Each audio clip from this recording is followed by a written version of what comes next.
While DeepSeek V3.1 got a bit overshadowed when Gemini 2.5 Pro was released, DeepSeek's new model is actually quite amazing.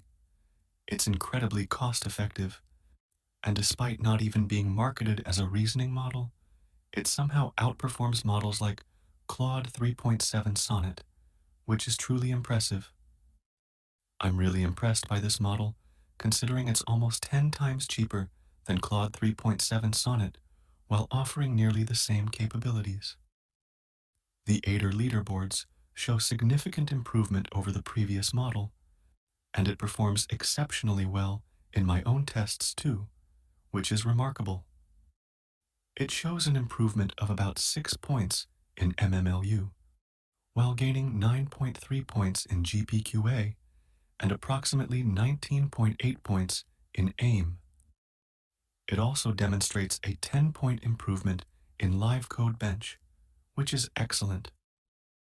The model features improved accuracy in code generation, can create more aesthetically pleasing web pages and game front ends, and even offers increased accuracy in function calling, fixing issues from previous V3 versions, which is definitely awesome. I really appreciate this model as it delivers great performance for the price it's offered at. You can obviously use it for free on their platform, but I've discovered a tool that's completely free and also allows you to generate code with it, which is fantastic. It's called. Now, you might wonder what DeepSite is. Well, it's quite simple. It's a hugging face space that lets you use the new DeepSeek V3.1 model for free and create some impressive things with it. It's open source, so you can view the code and even duplicate the space to use it according to your needs. But first, let me show you how it works. On the left, you can see a basic HTML page where you get the page code that renders what you see on the right. It's very intuitive and similar to VS Code, which is great, and you can also edit the code manually. You can see a mini-map of the code, the file name, and other helpful features.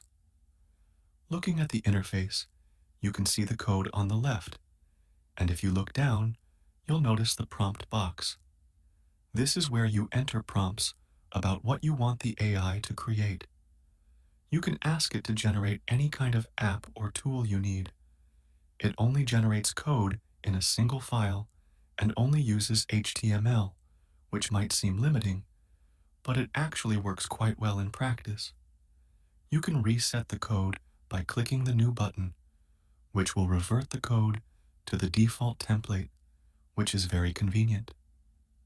Then you have the preview section, where any changes to the code are immediately reflected.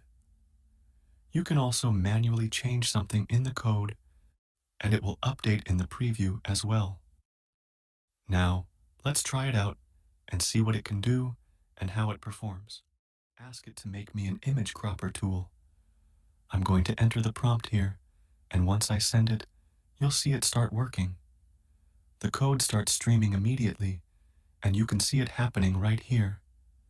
We'll need to wait a bit, as the code is going to be somewhat lengthy, although DeepSeek is quite fast these days, even if not as lightning quick as when it first launched.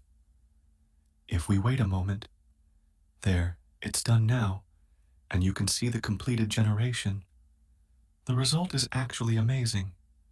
I believe this system is optimized to deliver excellent one-page results, which is perfect since it's mainly focused on creating compact tools for specific needs, and this is quite impressive. You can see a variety of options here, and it works remarkably well. I haven't seen such good results from such a simple prompt before. The system prompt must be doing wonders here. This is truly impressive. Let's try something more complex as well. I want to create a tool that I'll actually use. So I'll ask it to build me a tool that allows me to upload an image and then scribble over it and then save it back. This is fairly complex, since handling Canvas elements can be challenging, especially when implementing everything in a single HTML file. You can see it working on that now, and if we wait a bit, it's finished, and we can see the app is ready. Once again, it's working incredibly well. You can upload an image here, choose the color along with brush size, and you also have options to clear drawings and save the image. You can easily draw over the image based on the settings you've selected above. This is genuinely impressive. It works exceptionally well for small tools, and many people generally want simple options to generate basic tools for specific tasks, so this can definitely be useful in that regard. It works really well for most of the tasks, which is kind of great to see. So, there's that. Let's also try something even more complex with it. I'm going to ask it to make me a simple 3D sailing ship game. Let's see if it can handle this challenge. Okay, it's working on it now. Let's wait for it to finish. And it's done. You can see it did this quite well.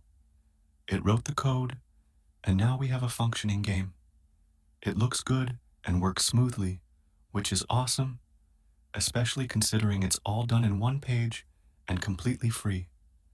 The code is open source, and you can view it in the Files section where you can examine the code, clone it locally to run it, or even run it locally with Docker, which is very convenient. You can do all of that, which is fantastic. I really appreciate small tools like this because they make creating simple utilities easy, which is what most of us need. I genuinely like it a lot, and you should give it a try too. You get the code which you can also run locally, which is another great benefit. Feel free to use it as much as you want and create some cool projects with it. Overall, it's pretty cool.